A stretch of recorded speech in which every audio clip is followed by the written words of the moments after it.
Welcome. This is this is week 8 of Business 130 Macro.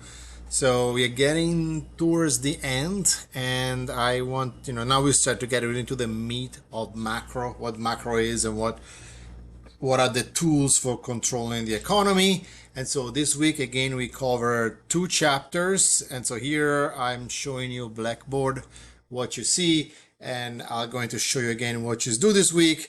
And then you can read the chapters. And again, if you have any questions, just email me and I will try to address your questions. And if you have specific problems you want me to address, if you have difficulties, again, I will address them in a specific video if you want to. Otherwise, there are a couple of videos that are posted on Blackboard that will help you understand the topic, because this week we cover a very important aspect, which is, can fiscal policy, meaning the government, control the economy?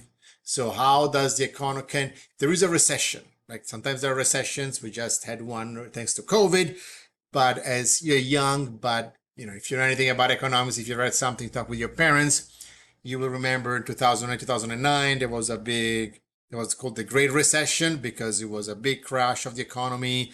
There were a lot of unemployment went up pretty quickly, and then it took a long time to recover, but it recovered pretty well. And then you had COVID, where you had another unemployment showing up to 10%, and then down again at this time faster, because it was a different kind of recession. It was caused by different non-economic causes, but just by a pandemic. And so how all these things can be helped. So if there is a recession, can the government do anything to alleviate that? Prevent it's hard, because there are a lot of forces in the business cycle that is discussed that makes so that sometimes recessions happen, but can they be alleviated by governments? And so, for example, what you saw happening during during the pandemic was the government spent a lot of money. When people were forced to be out of a job because you couldn't go to work, because restaurants were closed, because there are a lot of impediments for people to do their normal business, the government gave a lot of help. So they gave money to companies to keep paying their employees throughout the recession. They gave money to workers that had lost their jobs to help pay for rent, to help pay for food. And so this made it so that the recession wasn't that bad and wasn't that long. It recovered, the US economy recovered pretty quickly, and actually recovered faster than many other economies in the world. And one of the reasons is probably because of this help.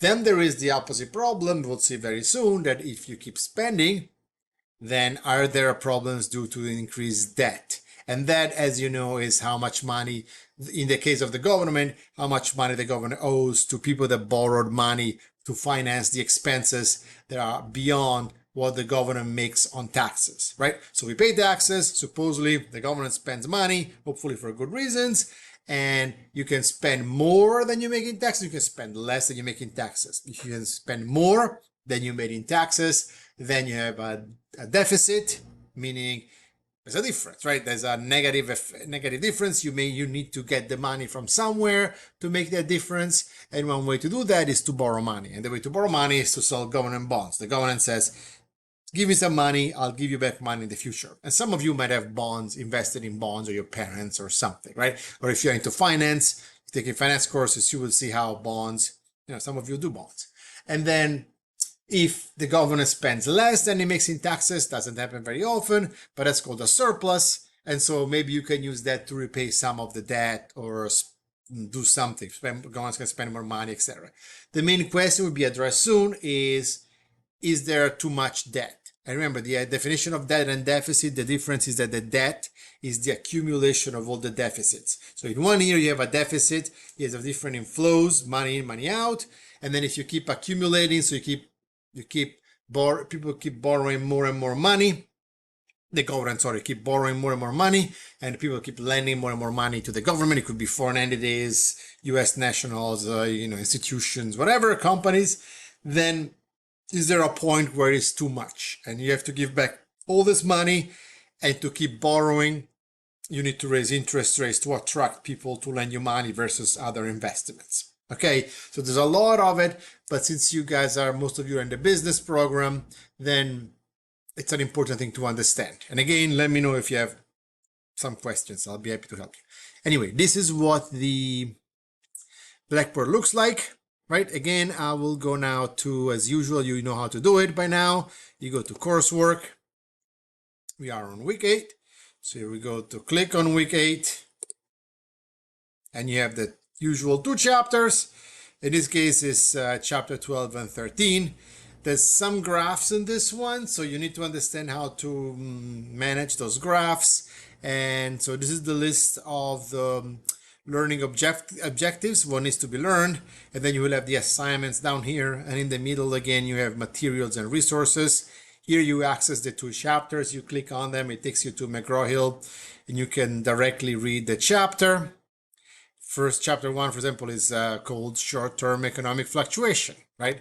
And the second one is called spending and output in the short run. So the short run, we mean in a period of time relatively short, not after many, many years doing the same thing. So if there is a recession now, can the government help now solve the problem? And then there might be long run effects by doing that. Okay.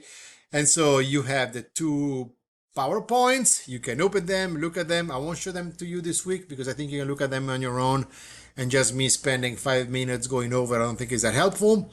But so you can look at them, the helpful companion with reading the chapters.